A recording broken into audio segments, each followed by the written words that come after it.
Hey guys, how y'all doing? I'm Kieran and this is Fox Off RPG. Welcome back to Gods of the Forbidden North. This is going to be our next game session. If anyone's wondering what happened to the last one, or why there's been such a big gap I should say, it was my birthday a couple weeks ago. I was like, okay, I know I'm recording these on a Thursday night. It was my birthday on the Friday. I took the Friday off. I didn't really do anything. And then I went to record the following week. And I recorded it. After about 10 minutes, the footage was gone. So as anyone knows, if you're ever recording anything, your footage gets lost. It is a pain in the ass. And that's just with like a normal video. Never mind gameplay, where you're after rolling up for like 40 minutes of actual worth of gameplay, plus like whatever time fiddling around and finding stuff in the book. It's probably another 10 minutes or so. Then I was like, oh, okay, I'll do it again. And then the camera just wasn't working and I couldn't get it. I don't know. But anyway, we're here now. That's the important thing. We'll do a brief recap on what happened last time. So basically what happened last time,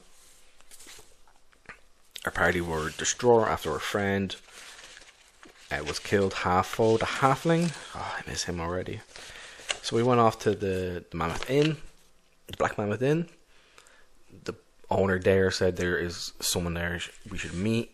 We waited. We met this person. Person ended up being called Nepo. He was a fighter, not very bright, but very powerful. This character joined us along because his brother ended up being killed by these same thieves. At least the same gang that killed Halfo. So we went around Grimhaven. We found some information after we talked to Kunuk, the captain, in his station in Northwatch Tower. Hiccups.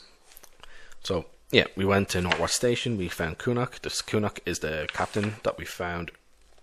That found us earlier in the game when we were after originally fighting the thieves. Him. So he gave us some information. We found the symbol of what all the thieves seem to be branded with. There was different versions of it. And again, I'll just remind people, that's the brand that the main thief guy had. So anyway, we went down to Grimhaven, where we had information. We looked around for a while until we found a character who was looking shady, and we were asking questions. He sort of rushed off. We ended up following. One of our characters noticed, and then we basically followed him, and we came to a semi-ambush point. We fought it out, and we won. Yes, that's essentially where we left it off. So now we have a problem of, what do? Do we just cut the guy's head off, the main thief? We know it's him, we have the symbol, but then the symbol is on his arm. Do we take his arm? Do we take the whole body and bring him off with us? And that's going to bring even more attention to anything else. So our characters are going to debate what we're going to do. So it's going to be like, we're also going to bring, for sure, the thieves' hands. So I think what the characters will end up deciding to do is we're going to bring the whole body. We're going to take that to Kumak. I don't know if I said Kumak. Kumak. We're going to take that body to Kumak and take the hands of the other guys. Now this could be a problem, because this character, he is well known in the area. He's also a criminal that's largely hated but feared and respected, because these are just normal everyday people. Maybe even less than normal, because they're all run down, they're poor, they're distraught. Maybe had a lot of friends here. So we're gonna grab the body, we're gonna attach it onto Nepo. He's the strongest. He's gonna carry him. He's gonna like tie him off with some of the rope that we have, so he doesn't like fall off, and he can still have his hands free in case anything happens on the way. Ooh, we don't know if something will.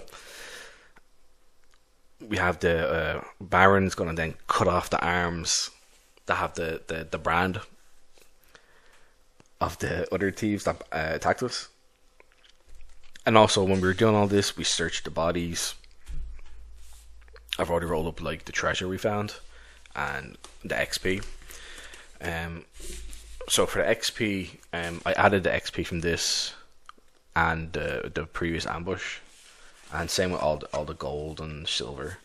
So in total, we have 60 XP. Like, wow, it's so much XP.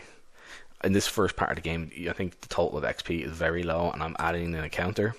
So this is fine.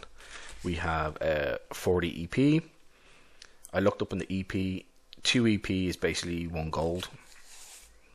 In this, I believe, or it's 2 gold. I think it's 1, but anyway, that's fine. We have 34 copper pieces and 62 gold pieces in total. So we gained, I think it was 30 something gold pieces. No, we actually found 62 gold pieces, and we found 24, I think it was 24 copper pieces from these guys, and we found 2 items of jewelry on the head thief. So yeah, so we'll have to bring the body back to Kumak, and then we're going to have to maybe get the jewelry appraised in some way. We'll see what happens there, because after all, this is stolen goods. So we're after tying the body onto the back of Nepo. Again, his hands are free. We use rope to secure around his waist, the legs around his waist, tied them back onto his belly to Nepo's back, and sort of like shoulder strapped his arms and shoulders onto Nepo's arms and shoulders. So he's wearing them like a backpack, is what I'm saying. Think of a piggyback with rope and a dead body. So we already have the hands with the brands on him.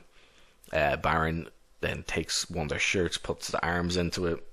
It's going to be like this section of the arm, so it's like half the forearm basically in the hand.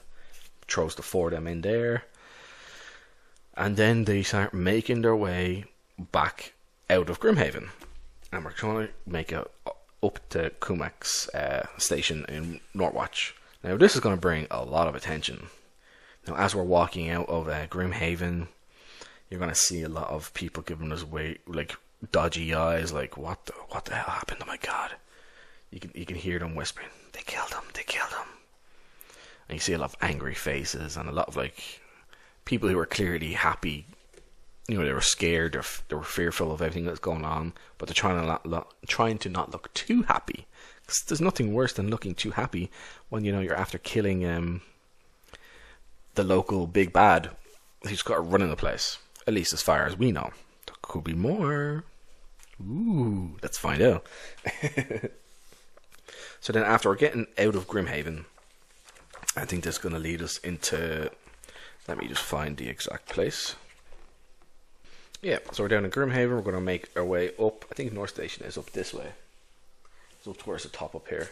So we're going to go from Grimhaven to the Joyside. Joyside is going to be a little better. It's so you have Grimhaven, which is going to be like the poor district. You have the Sea Market is where you're going to get a lot of the fishermen. It's going to be better than Grimhaven, but it's still going to be quite dodgy. We have Joyside, which is generally better. And let me tell you a bit about Joyside. It is the entertainment district, basically. You're going to have all that sort of stuff in there. So you're going to have prostitutes. You're going to have different sorts of entertainment. There's going to be gambling places you could go to. So yeah, so we make our way through there, and then that's when we get stopped by the guards for the first time. They're like, "What the fuck?" They're like, "I mean, is he drunk?" And then they look down and they see, a bloody shirt filled with something, and they notice that he's kind of dead, badly. Remember, he's a gashing wound across his whole body. They're like, "Oh shit, oh no!" So they run over to approach us. Stop! Screaming and shouting at us. So we're gonna have to use a little bit of charisma skill here. Let's see who has the best charisma. I think Jamie might have the best charisma. Also, if you're wondering why I named a character Jamie, I was watching a lot of Game of Thrones. Again, you know, the good parts. Yeah, so Jamie, he's gonna have the best charisma. It's a 14 charisma, so I think that's a +1. So basically, how we're gonna do this is we're gonna explain what's after happening. They're gonna come up to us, they interrogate us, like, what's going on here? Where'd you have this body? Where'd you get it from? And they have their weapons pointing at us, and we're like, whoa, we were after doing a job for Captain Kumak. They're like, what? Kumak. This is the thief that's been wanted. You see the posters, you point around to the posters, that's him. And they look in the bloody shirt. It's like, well, what's in the shirt? And Mary's like, it's the hands of the others.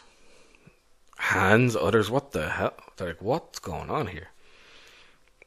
And Jamie's like, he's like, puts his hand out, like, quiet. He says, we're after doing a job for the captain.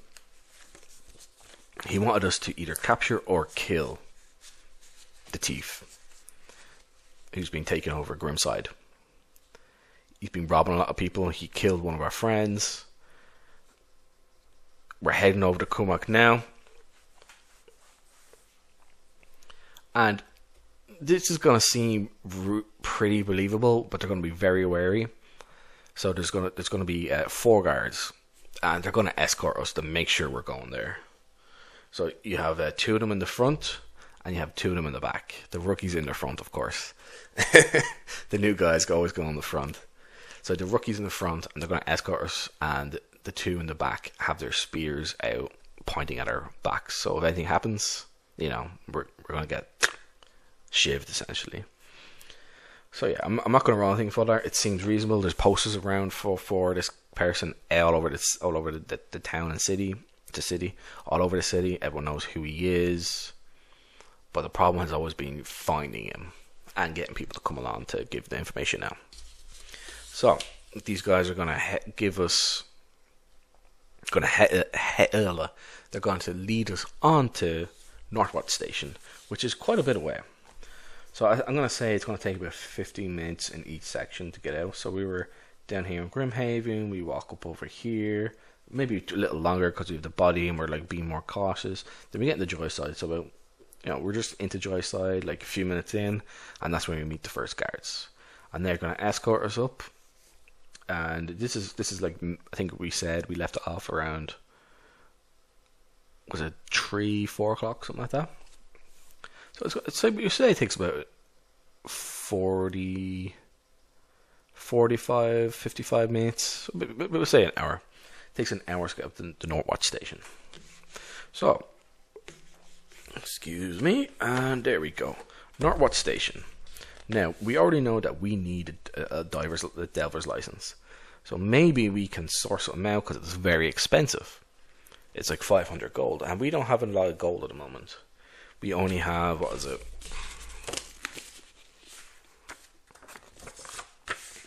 Oh yeah, so you have torches here, 75. That's in total between all of our characters. Rations 7 each, you know, 7 days worth of food essentially. And if we're out there, we're going to be foraging and hunting when we get chances. So we only have 62 gold. We have 2 pieces of jewelry. These pieces of jewelry, we need to get them appraised. So these could be anything really. They could be very cheap. They could be very expensive. We don't know yet.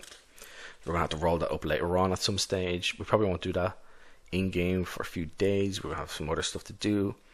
So it is quite, and we have 40 EP. I think, yeah, 2, that is equal to 1 gold. So we would say, I might be wrong about that, but I'll check later.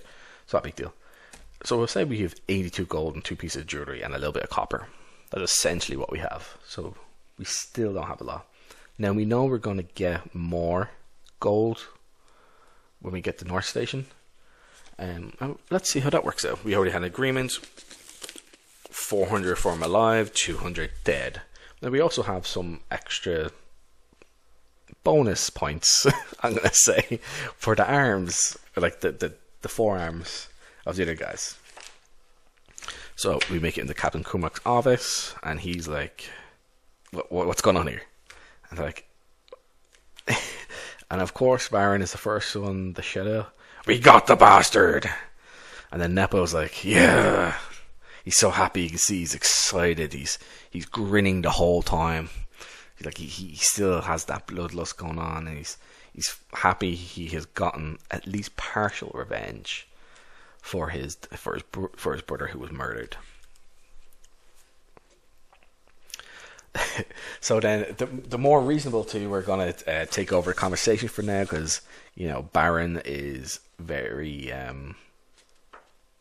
animated as well, as is Nepo. So we're going to have Jamie, Lenway, and Bodo. I decided to change the name to Baldo because I keep doing that. So I'm gonna write it down later, but yeah, it's Baldo. So these three, I said two, these three are gonna take over the conversation. So we'll have Baldo do most of it with Jamie. So Jamie's gonna be like, we found where the thieves were hiding. It didn't take long. We'd done some investigation. We found people who were acting dodgy, and we ended up following them. They left one of the buildings, one of the bars. We followed them. We ended up getting into kind of an ambush. It was in a closed off area, and we got into a fight. There was 4 of them, and then Baron dangles the bag, or the shirt. That's it's wrapped up like a bag, a hobo bag. It goes like that. And Kuma was like, what's in the shirt? It's like, and Baron of course has to blurt out, it's for the damn thieves' hands and their arms for the tattoos, just to show we got more of the bastards. And he's like, great. He thinks this is brilliant. He's like, we're doing a job for him and his guys. We found it out quickly when they couldn't. He's obviously thinking, well, obviously we're in uniform all the time, and we're not able to blend in, and we stand out too much, and people might run away. And they do send a lot of the newbie recruits into Grimhaven, because it's going to give them a lot of experience, and everyone knows you're going to get robbed, and newbies always have their little bit of coin purse, and that gets cut off their belt, and they end up losing it, and they learn then and there not to do it. So it's a bit of a practical joke that everyone plays on the newbies, like you get in any job. If you're going to construction or anything like that, you're going to get jokes being played on you. So that's sort of like their version of that. So he's like, great. And they take off the rope that Nepo had attached to him with the body. They dropped it down on the floor. Obviously, Kumak is extremely happy with all this. He's ecstatic. You can see in his face. He's like, oh, it's like this is a burden lifted off me. And Baldo mentions that he had gold and jewelry, and everyone kind of went, because it's worth stuff. And Baldo is, of course, a man of God, and he was trying to be as honest as possible. Our other characters are very good people. They're honest, but they're in a new land. They don't have a lot of money, and they're trying to get things going. And you have to consider that we also need a devil's license, or else we're going to be doing bad illegal things. I also want to make it clear that this video is probably going to be shorter, and I don't think there's going to be any combat. I will have another video. It's just going to have a lot more stuff. I kind of know what I'm doing right now. So again, I'll be saying stuff like this as we go along. When you do solo play like this, we are interpreting what characters would be doing, or other players' characters would be doing, and this inevitably leads on to things moving faster. So again, if we were playing this with a party, this would probably be twice as long. Maybe to be arguing, they're going back and forth, trying to debate what we're going to do, how we're going to set this all up, how we're going to hide the gold or not. This is a natural interaction between you and your buddies who are playing a game. But we are simulating everything, and how I do that is I try to be objective about everything. So I will mention this every now and then. I'll probably do this at the beginning of videos, so if anyone comes along, maybe partway through the series that I'm doing, they will understand how I'm doing things. Sometimes we're going to do dice rolls to determine things. Sometimes we're just going to be objective. I'll give you an example of how we will be objective. This applies to any role-playing game. It does not matter. I'm going to use a priest and a fighter, for example. So let's say we come into a dungeon, and in that dungeon we find a statue, and it has writing in the bottom of it. More than likely, the fighter will not know what that is unless they've previously come across a statue within the game, or it's directly related to something that a fighter would know. Like if it was like a saint, that's a saint that all fighters know about because they're a mighty warrior. Think of like a Joan of Arc type character. That would be a case where a fighter might know about that, but a cleric might know more about it. I always say priest, but yeah, priest, cleric, same thing. But we'll say a cleric, they will more likely to know something about it, usually because they're going to be more intelligent and have higher wisdom. They're going to generally know more about the world and the world histories. They have studied these things as well as being competent fighters. Now, say a wizard, in that same situation, is more likely to know more about it, especially if it's to do with deep, long history, and as well if it's more to do with, obviously, magic and other stuff like that.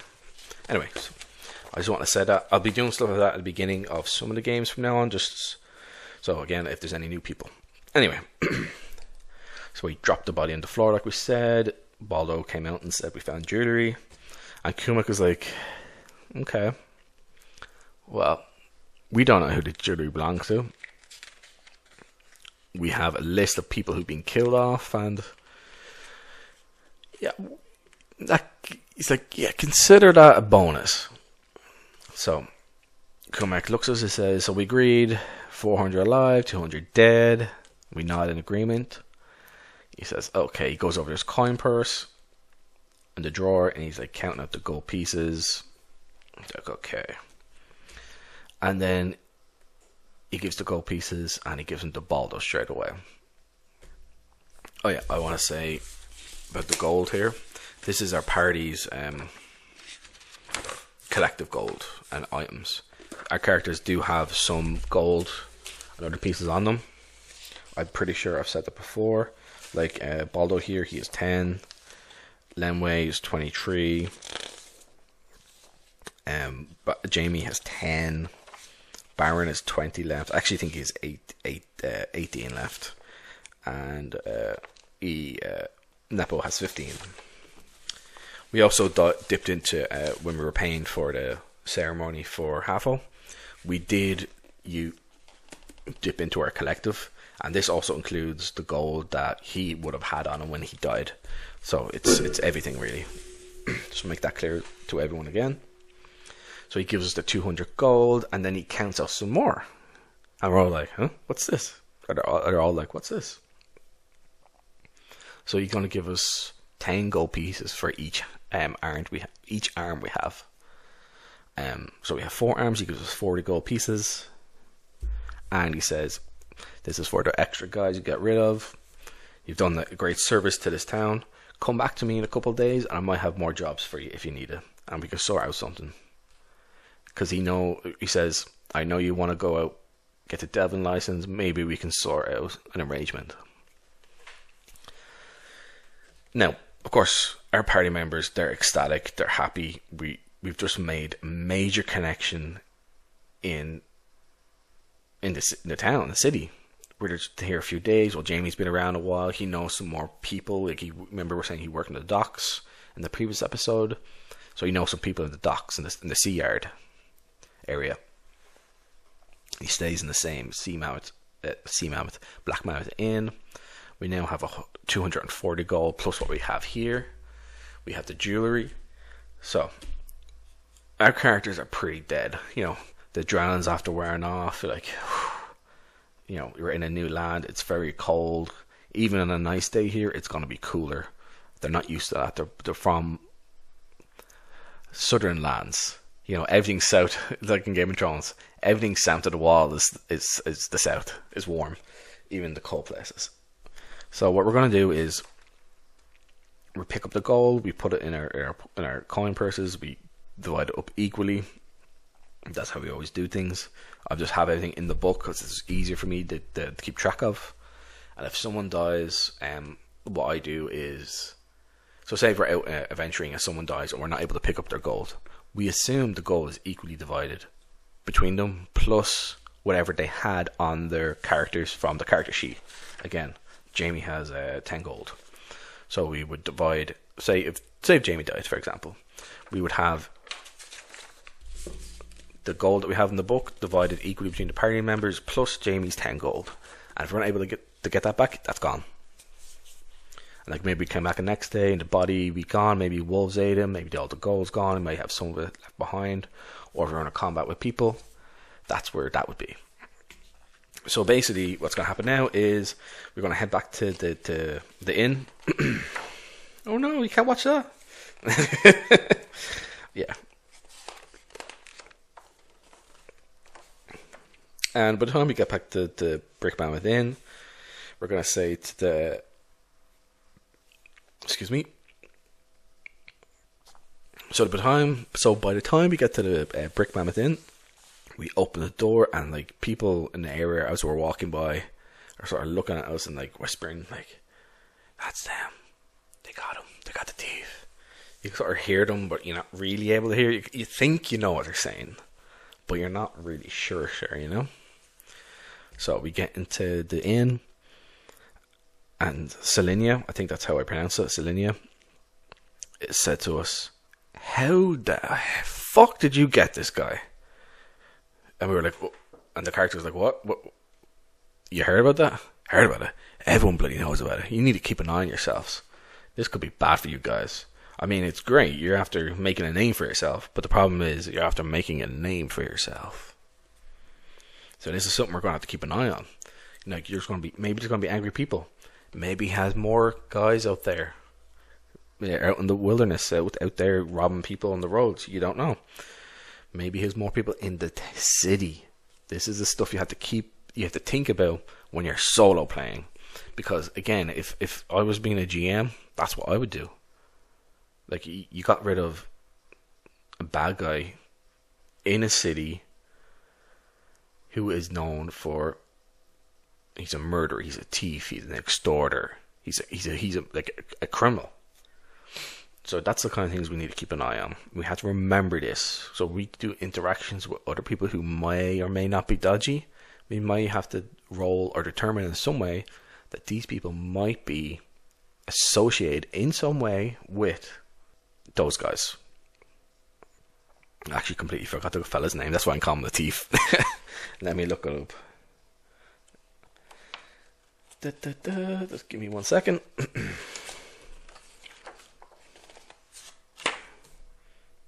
Oh, Sirius the bandit. That was it. Yeah. So everyone knows, or the word is slowly going to get around, that newcomers to the town, to the city, have got rid of the criminal Sirius. She's like, "Okay, I tell you what, we're gonna take care of you guys." She's basically gonna give us like a rest of the week worth of staying in the same room we stayed in, which is not expensive. She's gonna give us food, either free or cheap, depending on what it is. We're getting like the same stuff we got before, which was pretty low cost. She'll give it to us for nothing. You know, we're after basically doing a service for everyone. Everyone knows someone who was either robbed, extorted, attacked by this gang. So we don't really know how big this gang is. If there's any other accomplices a part of it. So we ask Selinia, is there anywhere we can go for like appraisal for goods? She tells us there might be 1 or 2 places you can go. It's getting late now. Don't go now. She's kind of warned us, like, the word is getting around. So yeah, we're not gonna go now. So basically, what we're gonna do is we kind of feel like our characters feel like, I see we. I'm gonna call it between characters and we. So the characters feel like they're after accomplishing something massive. Like there's a massive amount of relief, but still sadness, especially from Baron. His best friend is dead. You know, Nepo. He doesn't know these people. He's tagged along. He has got as far as he knows, he has got the relief that he was wanted. He's found the killers of his brother. And the others, obviously, they are also very good friends with Halfo as well, but, you know, the relationship is going to be different. Lenway is pretty relieved, but still upset. You're kind of, the mourning is really starting to come in now. So they're going to spend the evening here. They're just going to get basically the same food we got before. So they get some ale, they get some hot food, seal meat soup, and cheese. I think it was cheese. They're basically the cheapest thing in the menu, and they get some ale. And they spend sort of the night drinking and eating a little bit. Not getting drunk, but getting a little tipsy. And Baron, you know, he's a dwarf. He's not getting tipsy at all. He's just like, yep, this is, yeah. So you're in here throughout the evening as time goes by. You hear people coming in and like talking in the corners of the room. Like, that's them. They're the ones. They're after getting rid of Sirius. So during all this, we're going to hear other stuff going on around. It gives a list of rumors and stuff. So what we're going to do is we're going to play off a bit of that. We're going to hear like two drunk guys saying, "Oh, do you hear we can make some money down at the bounty wall? They have a list of people we can go get, and you know, maybe we can escort people." And what? And the guy's like, "Ah, shut up, you drunken fool." I was gonna say a bad word there, but YouTube, you know. He's like, "Ah, shut up, you drunken fool. One of the best bounties is on the table, the wall. That's it, the wall, the bounty wall has already been taken." So they're obviously talking about Sirius, and maybe that is or is not true. If that was the best one, we don't know. We didn't see them all. It's just the news of the day. You then are going to see Lord Emerald. I think that's what we're going to say. Yeah, Lord Emerald. He approaches the party. He's like, "I heard you killed Sirius the thief." And we're like, yeah, we got him. He looks pretty fancy, but he kind of looks a little dirty as well. He's like, he says, I hate thieves. My family, we fled where we came from just to come here. We lost everything. They stole everything from us. And he just says, let me say thank you on behalf of like the people of the city. Let me take care of your food and drink for the night. He's like, we're gonna Balder comes around. There's no need. Selenia is giving us our food and drink for the next few days. So as a thank you. Yeah, Baldo says thank you, but there's no need to do that.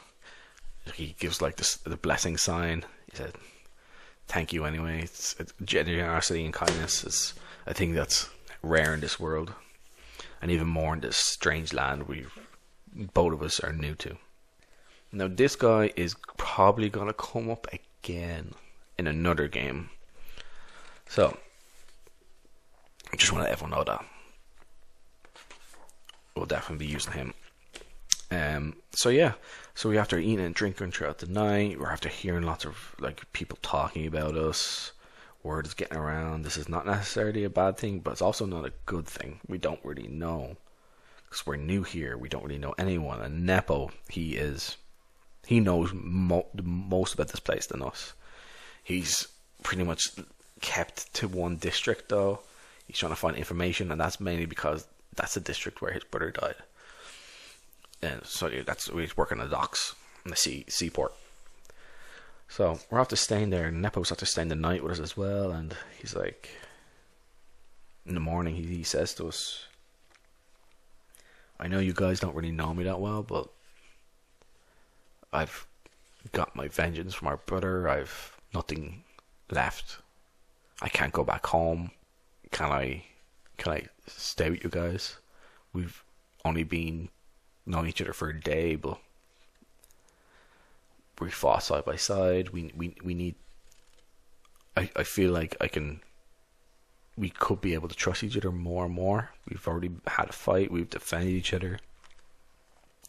And of course, we're going to have Jamie and Baldo are the first ones to say, of course, we're going to need our help. We want to do delving eventually. You know, we need to get the goal for that. You could join up with us. Nepo is also remember, he came here with his brother. He also signed contracts that we did in the first game, but he has never had a chance to leave. So we've all signed the same contracts. Pretty much everyone who's coming here has signed these contracts. It's pretty much the only way you can get here because it's so expensive. That's how I'm doing it in my game. If you're ever doing this, you don't need to do that. It's something I do just to make the world, for me, to make a bit more sense for the solo play. That's the main reason I'm doing it. So Nepo is now officially part of our party. And yeah, so I think I'm actually going to leave it off here. And the next, this is a short one compared to the other ones, I think. I think it's probably going to be about 35 minutes. So the next game we're going to do, the first thing we're going to do is we're going to pick off where we left the morning here in the Brick Mammoth Inn. We're going to then talk to Selenia, and she's going to tell us if she knows anything about places we can like get a jewelry appraised, because we're looking for appraisals. Like, she doesn't know, maybe she thinks we got a reward and we want to sell it. She doesn't know, she doesn't care, she's just thankful that, you know, more of our customers won't be robbed near her store, near her inn. So yeah, guys, that's pretty much it. So again, next game we will finish off with, or we'll start off getting jewelry stuff. We're going to go back to Kumak. We're going to talk to him. He might have more jobs for us. If these jobs are going to be in the city or outside the city, I do not know yet. We also have a character here, Lord Emrock. He's clearly a fancy lord, but he's down on his luck. He lost everything, as he says. So he might play a part in this, or he may not. We'll see what happens. This is solo play. Anything can happen at any point. Remember, guys, there's lots of ways you can solo play. You can use cards to determine things. You can use dice to determine things. You can basically go off what you think and what you feel. If you want, like if I felt like I could take out the shadowdark core book and use that for inspiration for the table to determine, like, oh, here's some extra stuff we could do for the characters. There's lots of ways of playing. There's no wrong. There's no right way. I think in the next video, when I start, I'm going to name a few solo players that I'd really like, and I'll link the channels below. That'll be in the next one. I'm going to upload this one this weekend, which obviously you'll know because you'll see it. But yeah, again, thank you. I know this wasn't really a lot happening in this one. Like I said before, I had the week off for my birthday. I spent that with the missus, so my fiance. That was great. Had a nice time. And then the gameplay video I done, after 10 minutes to stop recording, I had basically up to this point done with a bit extra. I just don't have time at the moment, and I lost that. That was so annoying. It actually took a bit longer because I was formulating stuff as I went along, so this actually went a bit faster. And then the next time I just couldn't get the camera to work. But yeah, that's it, guys. I want to thank you all again for tuning in. It really means a lot to me, with not only with this series I'm doing on Gods of the North, but with all the videos of this bees, my interviews, which I really like doing. I think they're fun, they're cool. I get to talk to people I really like, I find interesting, and it's been amazing.